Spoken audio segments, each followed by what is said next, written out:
안녕하세요. 2021년 데이터야 놀자 연봉 협상이라는 주제로 발표를 맡게 된 유희열입니다. 연봉을 포함한 모든 숫자에는 맥락이 있다는 얘기를 오늘 한번 해보려고 해요. 시작하기에 앞서서 여기도 스케치북 아저씨 팬분들이 많이 계실 것 같은데 저는 그 아저씨와 같은 이름을 가진 다른 사람이라는 것을 미리 알려드리고요. 본업은 이커머스 플랫폼에서 DBA를 하고 있습니다. 그리고 부업으로는 더 매력적인 오퍼를 만들어드리는 연봉 협상의 희열, 그리고 시너지가 나는 사람과 사람, 사람과 기업을 매칭해드리는 희열이 매치, 그리고 지금 여기에서 더 나은 자신을 만나게 도와드리는 정기 코칭 히어앤나우를 운영하고 있고요. 오늘은 연봉 협상에 대해서 주로 얘기를 해볼 예정이에요. 그리고 이 발표를 들으시면 도움이 되실 분들은 저는 연봉 협상 모르겠고 그냥 주는 대로 받는다. 그리고 내가 뭘 원하는지 나도 잘 모르겠다. 많이 받고 싶은데 얼마나 많이는 잘 몰라. 그리고 내 경력과 포지션이 너무 특이해. 그래서 어떻게 이걸 희망연봉을 선정을 해야 되나 잘 모르시는 분들은 오늘 이 시간에 잘 집중하시면 약간의 힌트를 얻어가실 수 있지 않을까 기대하고 있습니다. 본격적으로 제가 하고 있는 연봉협상 컨설팅에 대해서 소개를 드리면 회사와 지원자 모두에게 매력적인 오퍼를 만들어 드리는 일을 하고 있고요. 주니어와 시니어 가리지 않고 데이터 분석가, 개발자, 그리고 사업 개발하는 다양한 분들과 현재까지 총 3억 원 이상의 연봉 인상 금액을 달성하였습니다. 그리고 내년에는 함께 인상한 금액의 자릿수를 2개 더 올려볼 예정이에요. 그래서 저는 오늘도 궁금한 것이죠. 여러분의 가장 최근 진행되었던 연봉협상은 어떤 모습이었나요? 아마 최근에 이직이나 입사를 하신 분도 계셨을 것 같고 입사를 이제 앞두고 계신 분도 내 연봉 협상이 아마 이렇게 되겠다라는 시뮬레이션을 하실 수 있으실 것 같은데 혹시 댓글창으로 알려주실 수 있을까요? 지금 이게 녹화된 영상이라 저는 여러분의 실시간 반응, 스크린 뒤의 모습 볼 수가 없어서 좀 아쉽긴 하지만 어떤 표정이신지는 좀 보이는 것 같아요. 지금 울고 계신 분들도 몇 분 보이는 것 같은데 그분들은 아마 협상이 잘 될 수가 있냐, 잘된 협상이라는 게 존재하긴 하냐, 그렇다면 그 잘된 협상의 공통점 뭐냐, 나도 어떻게 하면 잘 할 수 있냐, 이런 궁금증들을 갖고 계실 것 같아요. 그래서 제가 컨설팅을 진행하면서 잘된 협상에는 뭐가 달랐을까? 를 말씀을 드리면 보통 회사와 내가 서로의 맥락을 잘 이해하고 있을 때 협상이 굉장히 잘 됩니다. 나는 이만큼 아니면 회사 안 가. 회사도 나는 여기까지만 줄 수 있다니까?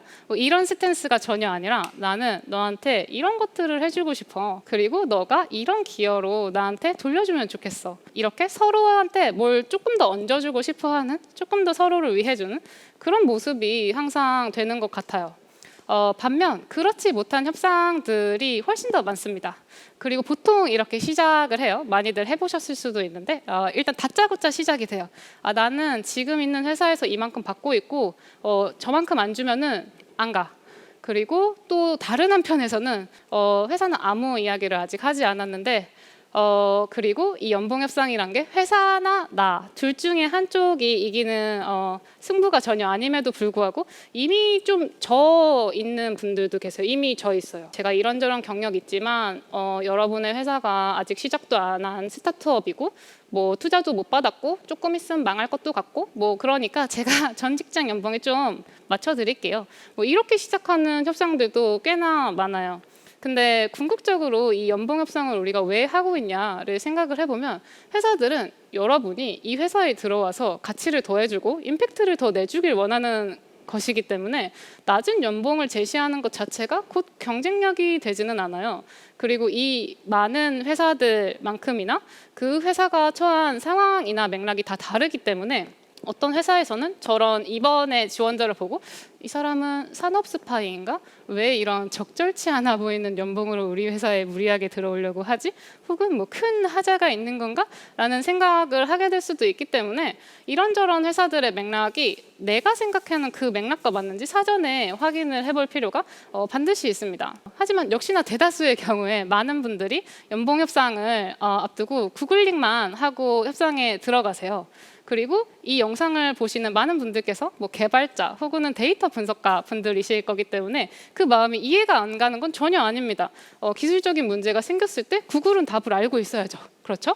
근데 안타깝게도 나의 희망 연봉 그리고 나의 베스트 오퍼는 구글도 알지 못해요. 좀 더 구체적으로 말씀드리면 지금 저는 한 HR 플랫폼에서 3년차 데이터 분석가의 예상 연봉 그래프를 가져왔어요. 그런데 지금 데이터 분석가 3년차라는 단어가 그 특정 데이터 분석가의 배경, 능력, 경험을 다 설명을 해줄 수 있을까요? 어떤 분석가는 이커머스 플랫폼에서 배송이나 배송 데이터를 다루면서 물류 시스템 전반에 대한 경험을 거쳤을 수도 있고, 그리고 어떤 분석가는 의료 데이터를 다루면서 나는 데이터 정합성에는 스페셜티가 있어 라고 말할 수 있는 사람도 있을 텐데, 그렇다면 이 각기 다른 배경, 능력, 경험을 가진 사람들의 연봉이 과연 저 평균값으로 대표가 되는 게 맞는가 하는 생각이 자연스럽게 드실 거예요. 그래서 우리가 이런 평균의 함정에 빠지지 않고 아까 말씀드린 잘된 협상을 만들기 위해서는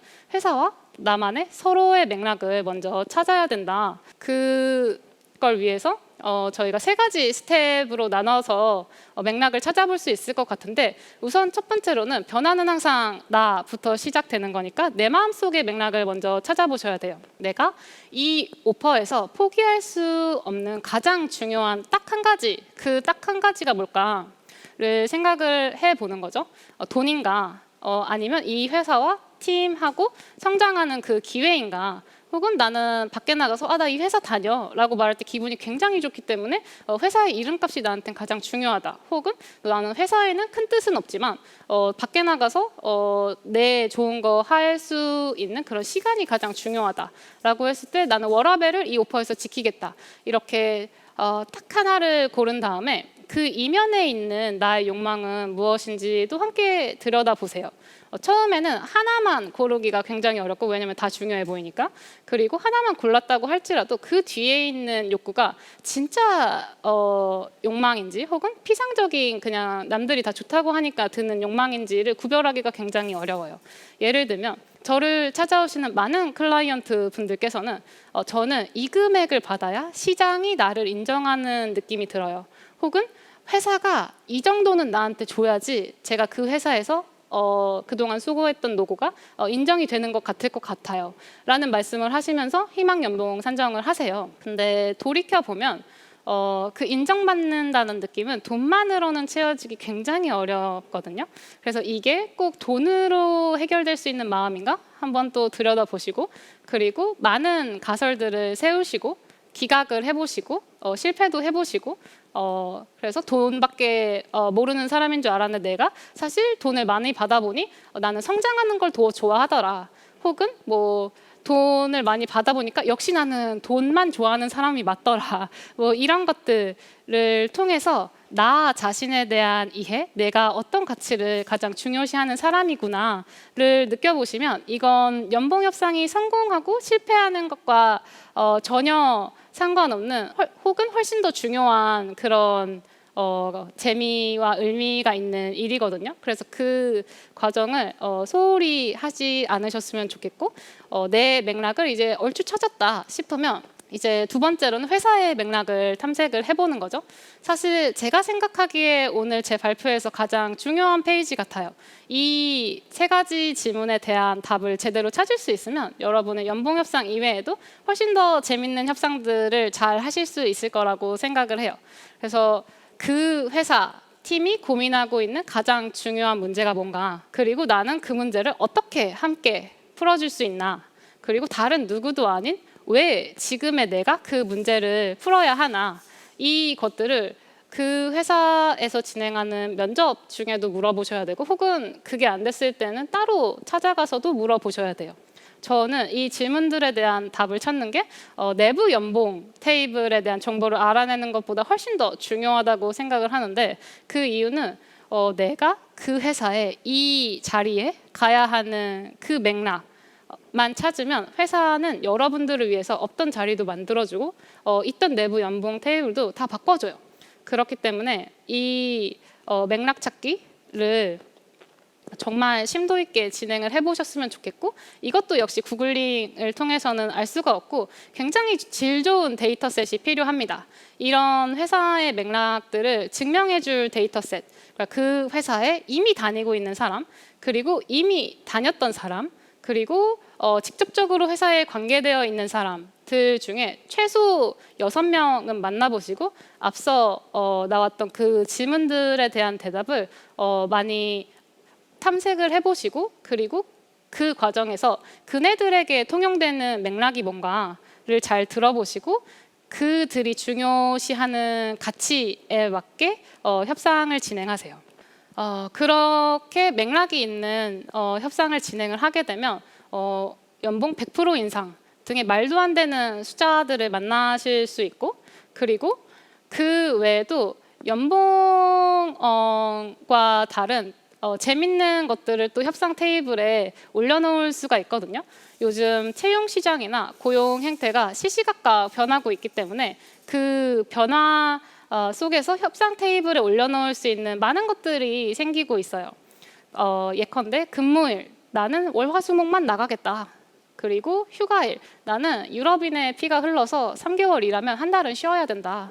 또 나는 이 회사에 들어가는 이유가 저 시니어랑 꼭 한번 일을 해보고 싶기 때문이기 때문에 리더십, 시니어와의 원어원 미팅을 반드시 일주일에는 몇 시간 이상 진행한다는 것을 계약서에 적어달라. 그리고 법인차랑 스톡옵션, 원하는 직무, 저는 꼭 신사업 하고 싶어요. 혹은 이 데이터 꼭 다뤄보고 싶어요. 등등 많은 것들을 제안할 수 있기 때문에 그 회사가 줄 수 있는 것, 그리고 여러분이 그걸 통해서 회사에 더 기여할 수 있는 것들을 찾아서 즐거운 협상, 그리고 더 매력적인 오퍼를 만들어 보셨으면 좋겠어요. 마지막으로 제 개인적인 기억에 남는 협상 케이스를 하나 말씀드리고 끝내면 좋을 것 같은데, 제가 유럽에서 한국으로 다시 돌아왔을 때 저한테 사택 제공을 제안했던 회사가 있어요. 근데 그때 당시에 엄청난 연봉 삭감을 감행을 했는데, 그 이유는 저에게 있어서 그 당시에 주거 안정성이 굉장히 큰 가장 중요한 가치였기 때문이에요. 그래서 집주인과의 기싸움, 허위 매물, 그리고 쉽지 않은 은행 대출, 이 모든 것들을 스킵하고 나한테 집을 준다면 나는 억대 연봉 주지 않아도 그 회사에 간다. 이런 트레이드 오프를 진행하면서 나는 이런 협상을 할 수 있는 사람이구나. 회사랑 이런 방향으로도 대화를 할 수 있구나 라는 것을 느꼈던 되게 즐거웠던 기억이 있어요. 그래서 그런 경험들을 여러분도 꼭 해보셨으면 좋겠고, 마지막으로 결론적으로 숫자보다 나의 맥락과 회사의 맥락을 먼저 파악을 해보자. 그리고 서로의 맥락을 잘 알려줄 수 있는 데이터셋, 질 좋은 데이터셋을 만나러 가자.